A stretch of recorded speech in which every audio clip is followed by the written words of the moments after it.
Halo teman-teman, dimanapun berada, hari ini mari kita bercerita tentang aksara Batak. Teman-teman, sebagai pembuka, Batak adalah salah satu suku dari sedikit suku di Indonesia yang mempunyai aksaranya sendiri. Sekali lagi, Batak adalah satu dari sedikit suku di Indonesia yang mempunyai aksaranya sendiri.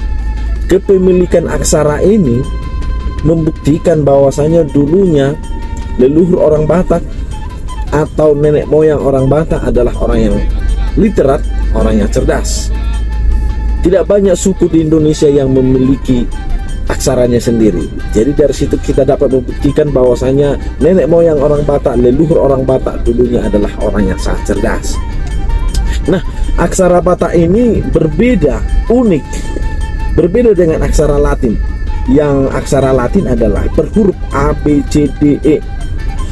Kalau aksara Batak itu silabis.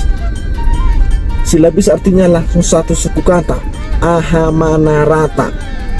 Ahamanarata.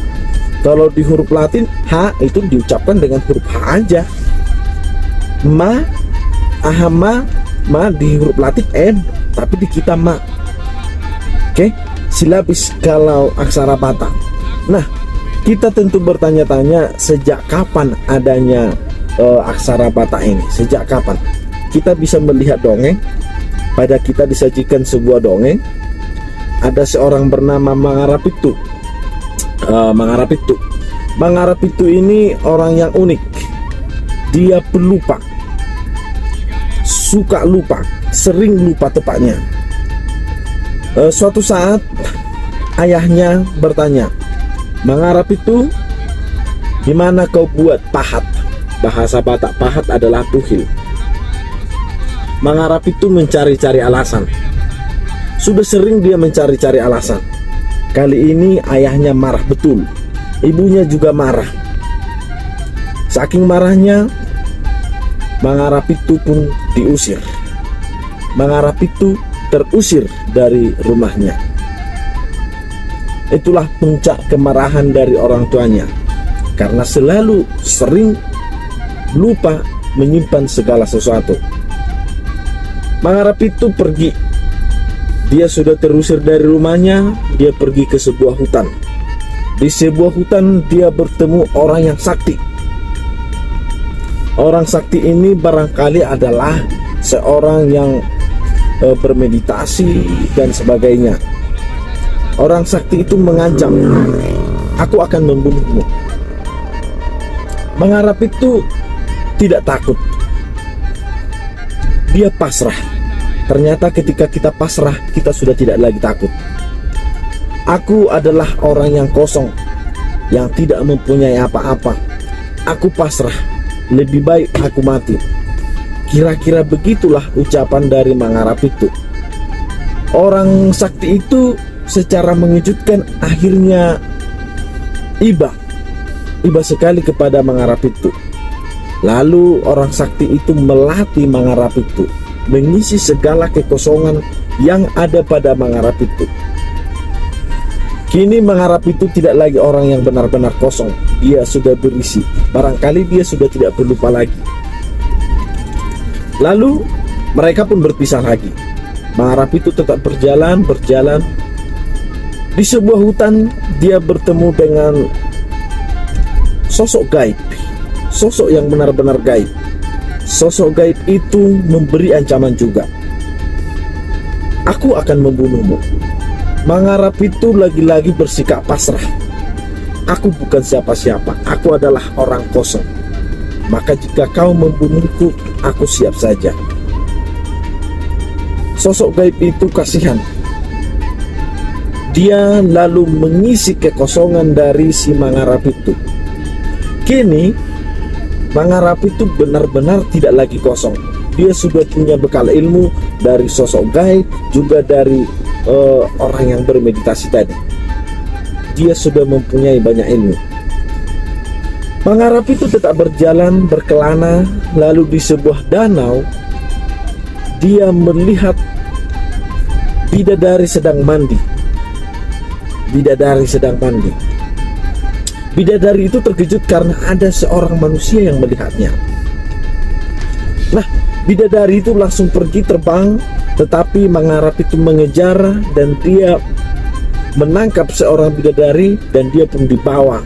Bidadari itu tetap pergi, tetapi Manga Rapi itu sudah ada di mengambil kain, lalu dia terangkat sampai ke dunia dari bidadari itu. Kalau kita menyebutnya mungkin barangkali adalah dunia surgawi, barangkali begitu. Nah, Manga Rapi itu akhirnya sudah berada di dunia bidadari.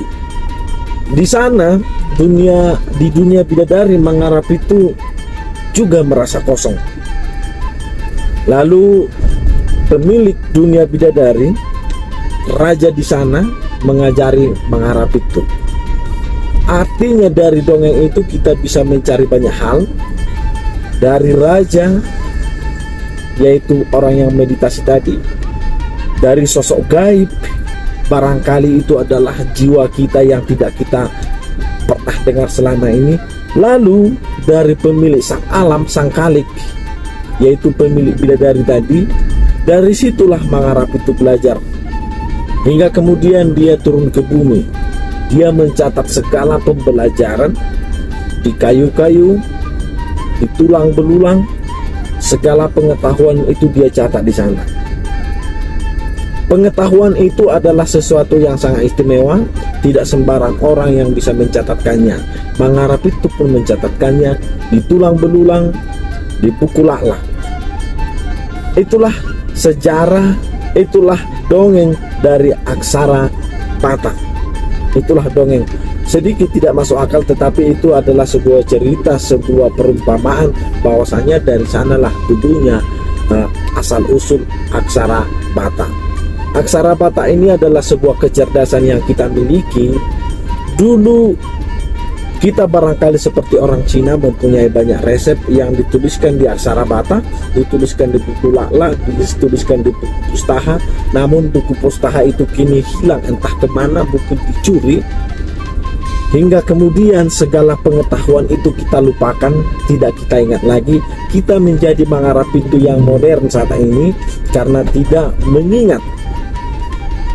Pengetahuan manusia, otak manusia memang sangat terbatas, penyimpanan memori manusia sangat terbatas, sehingga seharusnya dicatatkan di sana, di buku dan di mana-mana. Tetapi setidaknya aksara itu membuktikan bahwasanya dulunya orang Batak adalah orang yang peduli, orang yang sangat cerdas, orang yang sangat literan, orang yang selalu merasa dirinya kosong, bukan merasa pintar, sehingga ilmu pun terisi di dalamnya. Teman-teman, orang yang selalu merasa pintar, orang yang merasa penuh, maka dia tidak akan memiliki ilmu apapun. Tetapi seperti Manga Rapi itu, ketika dia merasa kosong, orang lain akan merasa kasihan, dan kita pun diberi pengetahuan, diberi bekal, dan diberi barangkali beberapa yang kita butuhkan. Teman-teman, dari cerita itu kita bisa mengambil hikmah, selalu merasa kosong, tidak untuk mengatakan supaya tidak bersyukur, tetapi lebih pada selalu merasa kosong untuk mencari ilmu. Jangan selalu merasa penuh. Ketika merasa penuh, maka segalanya sudah cukup. Merasa kosong tidak sama dengan tidak bersyukur. Merasa kosong adalah sebuah optimisme. Itulah sejarah dari, tepatnya sih bukan sejarah, dongeng dari aksara Batak. Terima kasih.